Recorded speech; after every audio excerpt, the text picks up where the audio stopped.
Bismillahirrahmanirrahim. Assalamualaikum warahmatullahi wabarakatuh.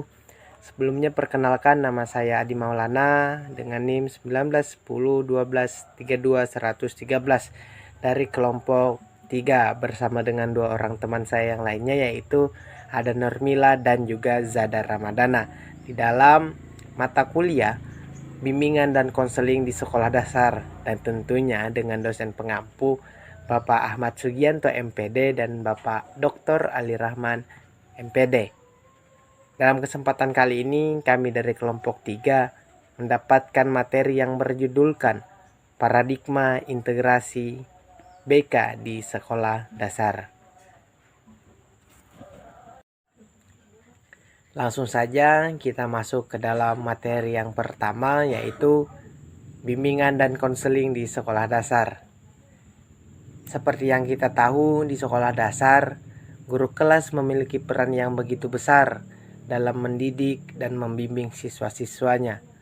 Karena guru kelas kita anggap mampu lebih mengenal dan memahami bagaimana karakteristik siswanya tersebut. Karena beda halnya dengan tingkatan SMP ataupun SMA yang sudah mengenal guru mata pelajaran, sehingga interaksi antara guru kelas dibanding guru mata pelajaran waktu di SD dan SMP itu jauh berbeda. Nah, seperti itu. Oleh karenanya, bimbingan dan konseling di sekolah dasar disusun dan diberikan berdasarkan karakteristik tersebut, kebutuhan serta masalah-masalah perkembangan yang dialami siswa, sehingga pendekatan perkembangan merupakan pendekatan yang tepat digunakan untuk siswa-siswa di sekolah dasar, karena pendekatan tersebut juga berorientasi pada perkembangan ekologi, perkembangan seorang murid di sekolah dasar. Selain itu juga konselor yang menggunakan pendekatan perkembangan tersebut melakukan sebuah identifikasi keterampilan dan pengalaman yang diperlukan siswa agar berhasil di sekolah dan dalam kehidupan dengan mengembangkan perilaku-perilaku yang efektif berdasarkan tingkat pencapaian tugas-tugas perkembangannya di setiap tahap perkembangan menurut Lestari tahun 2020. Nah, seperti itu bimbingan dan konseling di sekolah dasar. Kita lanjut ke dalam tujuan bimbingan dan konseling di sekolah dasar. Secara khusus, layanan bimbingan di sekolah dasar itu memiliki tujuan untuk membantu siswa agar dapat mencapai tugas-tugas perkembangan yang meliputi berbagai aspek, baik itu pribadi, sosial, pendidikan, dan juga karir, sesuai dengan tuntutan lingkungan menurut Depdikbud 1994B dalam Lestari 2020. Nah, selain itu juga menurut Setiawati dan Cudari tahun 2008 dalam Lestari 2020, bimbingan dan konseling di sekolah dasar dalam pengembangan kehidupan sebagai pribadi sekurang-kurangnya mencakup upaya untuk beberapa hal. Yang pertama, yaitu untuk memperkuat daripada dasar keimanan dan ketakwaan. Yang kedua, itu untuk membiasakan untuk berperilaku yang baik. Dan yang ketiga, untuk memberikan pengetahuan dan keterampilan dasar. Dan yang berikutnya adalah memelihara kesehatan jasmani dan rohani. Dan yang berikutnya juga untuk memberikan kemampuan untuk belajar dan membentuk kepribadian yang mantap dan mandiri. Selain itu, yang berikutnya juga pengembangan sebagai anggota masyarakat yang mencakup beberapa hal seperti memperkuat kesadaran hidup beragam dalam masyarakat. Karena di masyarakat memiliki keberagaman dalam hal agama khususnya. Yang berikutnya juga mampu menumbuhkan rasa tanggung jawab di dalam lingkungan hidup dan sekitarnya. Dan yang berikutnya juga mampu memberikan pengetahuan dan keterampilan dasar yang diperlukan untuk berperan serta dalam kehidupan bermasyarakat. Nah, itu adalah salah satu upaya di mana pengembangan sebagai anggota masyarakat. Hal-hal itulah yang ingin dicapai atau hal-hal tersebut yang tercakup di dalam pengembangan sebagai anggota masyarakat. Dan yang berikutnya yaitu upaya untuk pengembangan sebagai warga negara masyarakat untuk mengembangkan perhatian dan pengetahuan hak dan kewajiban sebagai warga negara Republik Indonesia dan lain sebagainya. Nah, mungkin dari dua materi tadi itu yang bisa saya paparkan dan saya sampaikan. Selanjutnya akan dilanjutkan oleh rekan saya yang lainnya. Sekian dilanjutkan oleh teman saya. Assalamualaikum warahmatullahi wabarakatuh. Perkenalkan, nama saya Yudhara Pradana. Kali ini saya akan melanjutkan presentasi oleh teman saya, yaitu tentang materi bagian C, yaitu peran guru sebagai pembimbing. Yaitu di para siswa SD sangatlah membutuhkan bimbingan dari lingkungannya. Salah satu yang sangat berpengaruh ialah bimbingan dari para guru sekolah mereka.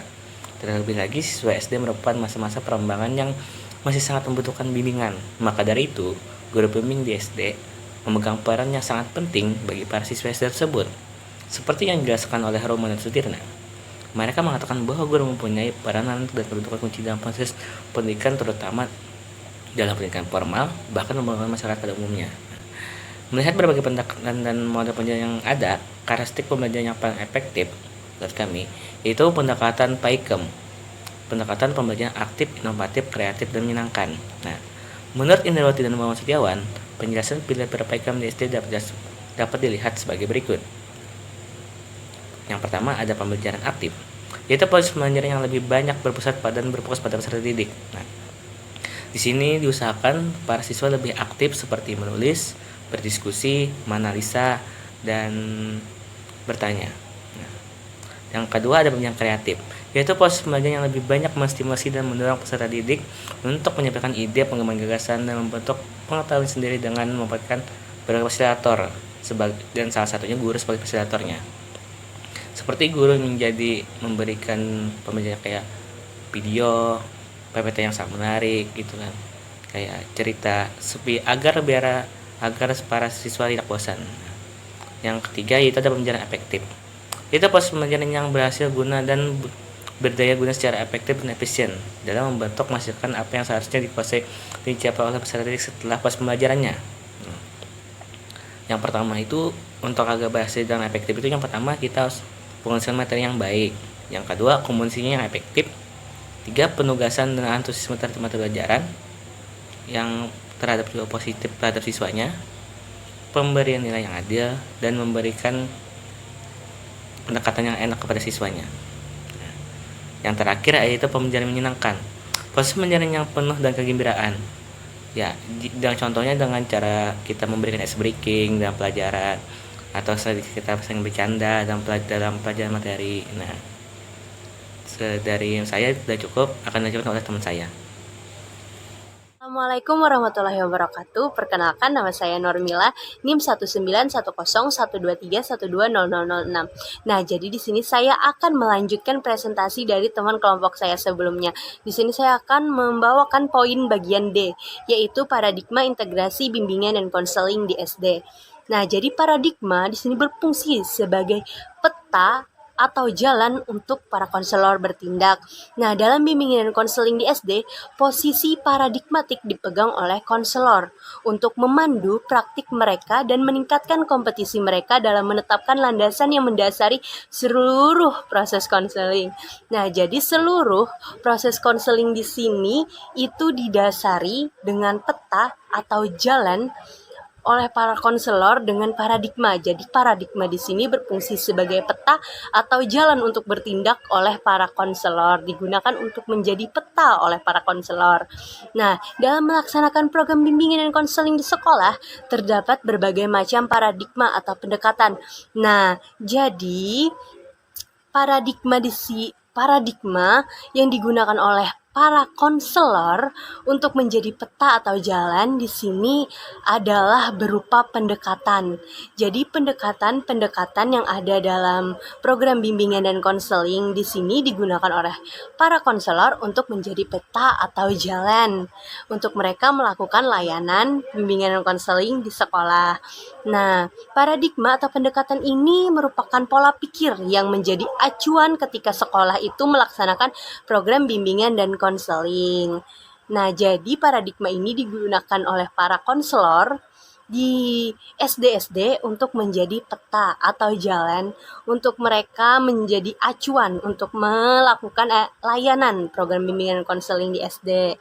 Nah, kemudian di sini pendekatan-pendekatan yang menjadi peta tersebut ada 4. Yang pertama ada pendekatan krisis, pendekatan remedial, pendekatan preventif, dan pendekatan perkembangan. Yang pertama adalah pendekatan krisis. Nah, pendekatan krisis di sini disebut juga dengan pendekatan kuratif.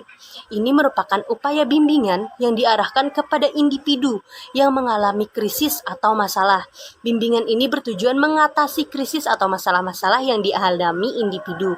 Dalam pendekatan krisis, pembimbing menunggu individu yang datang. Selanjutnya mereka memberikan bantuan sesuai dengan masalah yang dirasakan individu.